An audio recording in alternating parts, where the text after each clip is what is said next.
നിതിൻ രാജ് എന്ന 21 വയസ്സുകാരൻ്റെ ഓർമ്മയിലാണ് ഇപ്പോൾ മലയാളികൾ കഴിയുന്നത്. എത്ര പറഞ്ഞാലും ആർക്കും മതിയാകുന്നില്ല. എന്താണ് അവന് സംഭവിച്ചതെന്ന് അവന് മാത്രമേ അറിയൂ. എന്തിനായിരുന്നു അവൻ ആത്മഹത്യ ചെയ്തതെന്ന് ആരോടെങ്കിലും പറഞ്ഞിട്ടെങ്കിലും അല്ലെങ്കിൽ ഒരു കുറിപ്പിലെങ്കിലും ഉണ്ടായിരുന്നുവെങ്കിൽ ഒരുപക്ഷെ നമുക്ക് ആശ്വസിക്കാമായിരുന്നു. 4 ദിവസത്തെ വിഷു അവധി സന്തോഷപൂർവ്വം കുടുംബാംഗങ്ങൾക്കൊപ്പം കൂട്ടുകാർക്കൊപ്പം ആഘോഷിക്കാനായിരുന്നു നിതിൻ രാജിൻ്റെ പദ്ധതി. നിതിൻ രാജ് നാടിന് മരവിപ്പിക്കുന്ന ഓർമ്മയായി മാറുകയാണ് ഇപ്പോൾ. ഉഴമലക്കലിലെ വാടക വീട്ടിൽ മകൻ്റെ പുസ്തകങ്ങളും വസ്ത്രങ്ങളും അരികിലിരുന്ന് വിങ്ങുന്ന അമ്മയെ ലതയൊന്നും അച്ഛൻ രാജിനെയും ആശ്വസിപ്പിക്കാൻ ആർക്കും ആകില്ല. ഇനി വീട്ടിലേക്ക് അവൻ എത്തില്ല എന്നത് വേദന തന്നെയാണ്. ഇത് അമ്മയ്ക്കും അച്ഛനും എങ്ങനെ വിശ്വസിക്കണമെന്നും അവരെ വിശ്വസിപ്പിക്കേണ്ടത് എങ്ങനെയാണ് എന്നും അറിയില്ല. 2 സഹോദരിമാരാണെങ്കിലും മിടുക്കരായ 3 മക്കളുടെ അച്ഛനമ്മമാരാണ് എന്നുള്ള സന്തോഷത്തിൽ തന്നെയായിരുന്നു ഇത്രയും നാളും രാജനും അതുപോലെ ലതയും ജീവിച്ചുകൊണ്ടിരുന്നത്. നമ്മുടെ മക്കൾ നമ്മളെ ആരുടെ മുന്നിലും തല താഴ്ത്തിപ്പിക്കുന്നില്ല എന്നത് തന്നെയായിരുന്നു അവരെ സംബന്ധിച്ച് ഏറ്റവും വലിയ സന്തോഷവും.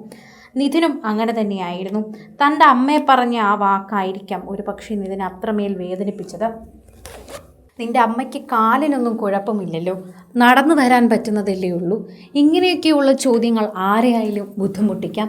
എൻ്റെ അമ്മയ്ക്ക് സർജറി കഴിഞ്ഞ് കിടക്കുകയാണ്, അതുകൊണ്ടാണ് വരാൻ പറ്റാത്തതെന്ന് പറഞ്ഞാൽ പോലും മനസ്സിലാക്കാൻ പറ്റാത്തവരെ എങ്ങനെയാണ് അധ്യാപകരായിട്ട് നിങ്ങൾക്ക് ഇരുത്താൻ സാധിക്കുന്നത് എന്നാണ് കുട്ടികളെല്ലാം തന്നെ ഇപ്പോൾ ചോദിക്കുന്നത്.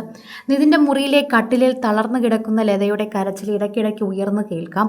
സങ്കടം കടിച്ചമർത്തി നിൽക്കുന്ന സഹോദരിമാരുടെ കണ്ണുകളിൽ അനുജൻ്റെ വേർപാട് തീരാ നൊമ്പരമായി മാറിയിരിക്കുന്നു. നിതിൻ്റെ പഴയ പാഠപുസ്തകങ്ങൾ മുറിയിൽ അടുക്കി വെച്ചിട്ടുണ്ട്. MBBS നേടി ഡോക്ടറാകണമെന്നായിരുന്നു നിതിൻ്റെ സ്വപ്നം. BDS പഠിക്കുന്നതിനിടെ നീറ്റ് ലക്ഷ്യം വെച്ചുള്ള പഠനത്തിലായിരുന്നു ആ വിദ്യാർത്ഥി. കോളേജിൽ നിന്നുണ്ടായ ക്രൂര അനുഭവങ്ങൾ നിതിൻ ആരെയും അറിയിക്കാതെ ഉള്ളിലൊതുക്കി ജീവിച്ചു. സഹിക്കാൻ പറ്റാതായപ്പോൾ ചിലതെല്ലാം സഹോദരിമാരോട് പങ്കുവച്ചു. എൻ്റെ കുഞ്ഞ് സഹിച്ചതിന് കണക്കില്ല. അവൻ നേരിട്ട വേദനകളും മറനീക്കി പുറത്തു വരണം. കോഴ്സ് പൂർത്തിയാക്കിയ ശേഷം UK ജോലി നേടണമെന്നായിരുന്നു ആഗ്രഹം. വീട്ടിലെ കഷ്ടപ്പാടുകൾ തീർക്കണം. അച്ഛനും അമ്മയ്ക്കും സ്വന്തമായൊരു വീട് നിർമ്മിച്ച് നൽകുമെന്ന് പറഞ്ഞാണ് അവർ കണ്ണൂരിലേക്ക് പഠിക്കാൻ പോയത്. ജീവിക്കാൻ കൊതിച്ച ഒരു കുട്ടിയെയാണ് അവർ പീഡിപ്പിച്ച് കൊലപ്പെടുത്തിയത്, അല്ലാതെ അവൻ ചാടിയതല്ല. ഇതാണ് രാജൻ്റെ വാക്കുകൾ. അവൻ ഒരിക്കലും അങ്ങനെ ചെയ്യില്ല.